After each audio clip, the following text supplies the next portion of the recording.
کہ ایمان دل میں آ گیا تو ایک کشاکش اندر شروع ہو جائے گی. میں اگر فرائڈ کی اصطلاح استعمال کروں تو ایگو اور اڈ یا لبیڈو میں تصادم ہوگا. آپ کے نفس کی خواہش کچھ اور ہے، ایمان کہتا ہے غلط. کشاکش ہوگی کہ نہیں؟ یہ اندرونی جہاد ہے اپنے نفس کے خلاف. جیسے فرعون نے کہا تھا الیس لی ملک مصر وہذہ الانہار تجری من تحتی، کیا میں بادشاہ نہیں ہوں مصر کا؟ مصر کی حکومت میری نہیں ہے؟ اور کیا یہ ساری نہریں جو ہے میرے نظام کے تحت نہیں چل رہی؟ اسی طرح برا نہ مانیے، ہمارا نفس کہتا ہے یہ جسم میرا ہے، میری ملکیت ہے، اٹس مائی ڈومین، میری خواہش پوری کرنی ہوگی. جیسے اس نے کہا میں نہیں جانتا کوئی خدا ہے میرے سوا اور میرے اوپر، میں نہیں مانتا.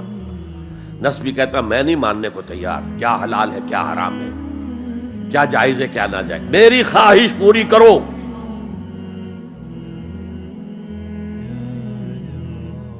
اس کے خلاف جہاد، یہ پہلی منزل کا جہاد ہے. اور آپ کو معلوم ہے 3 منزلہ عمارت ہے، تو بلند ترین تو ہے تیسری منزل، اہم ترین ہے پہلی منزل. پہلی منزل بنے گی تو دوسری بنے گی، دوسری ہوگی تو تیسری بنے گی نا. پہلی منزل یہ ہے اور اہم ترین یہ ہے.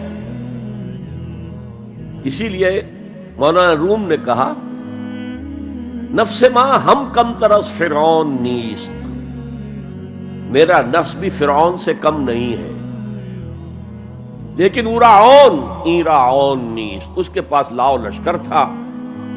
اس نے زبان سے بھی کہہ دیا تھا انا ربکم الاعلی، میں ہوں خدا. میرا نفس بیچارہ اس کے پاس کوئی لاؤ لشکر نہیں، زبان سے تو یہ کچھ نہیں کہتا، اندر یہی کہتا میں بادشاہ ہوں اس وجود کا، میری مرضی پوری ہے. اسٹرگل اگینسٹ دس بیسر سیلف، ایک سیلف ہے اونچی سیلف، خودی، انا، ایگو، اور ایک ہے یہ بیسر سیلف، حیوانی جبلتیں جو اندھی بہری ہیں، جو حلال اور حرام سے انہیں کوئی غرض نہیں ہے، ان کے خلاف جہاد کرنا. آپ نے فرمایا صلی اللہ علیہ وسلم المجاہد من جاہد نفسہ، اصل مجاہد وہ ہے جو اپنے نفس کے خلاف جہاد کر سکے.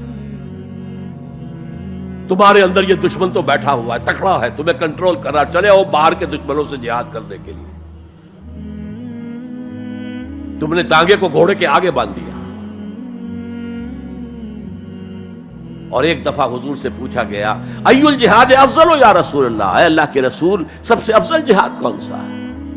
فرمایا ان تجاہد نفسک فی طاعت اللہ، اپنے نفس کے خلاف جہاد کرو، اسے اللہ کا مطیع کرو. یہ جو اندر کی کشمکش ہے، کشاکش ہے، یہ جہاد فی سبیل اللہ کا نقطہ آغاز، اللہ کا مطیع بنانا ہے نفس کو.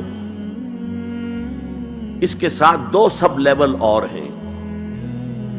اس نفس کو بھڑکانے والی ایک قوت ہے انویزیبل، اور ویزیبل بھی ہے. انویزیبل قوت سب سے بڑی ابلیس، شیطان لعین،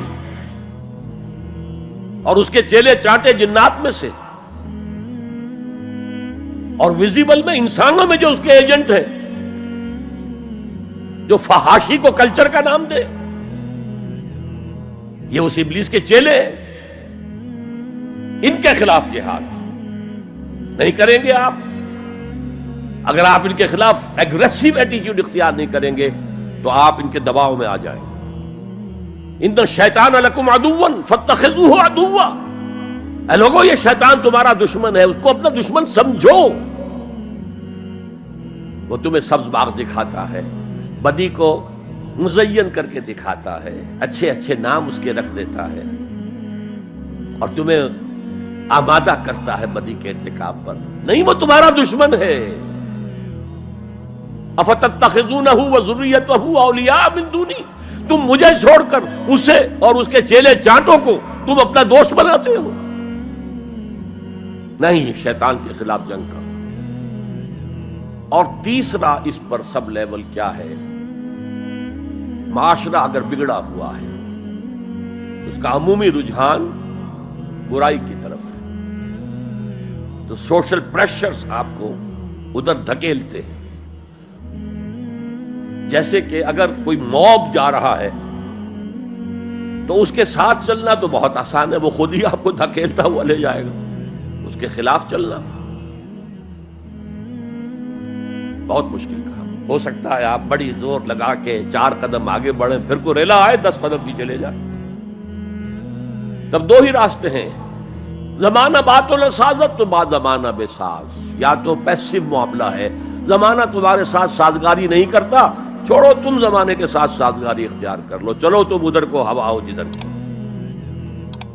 ایک یہ ہے کہ نہیں، زمانہ بات و سازت تو بعد زمانہ ستیس۔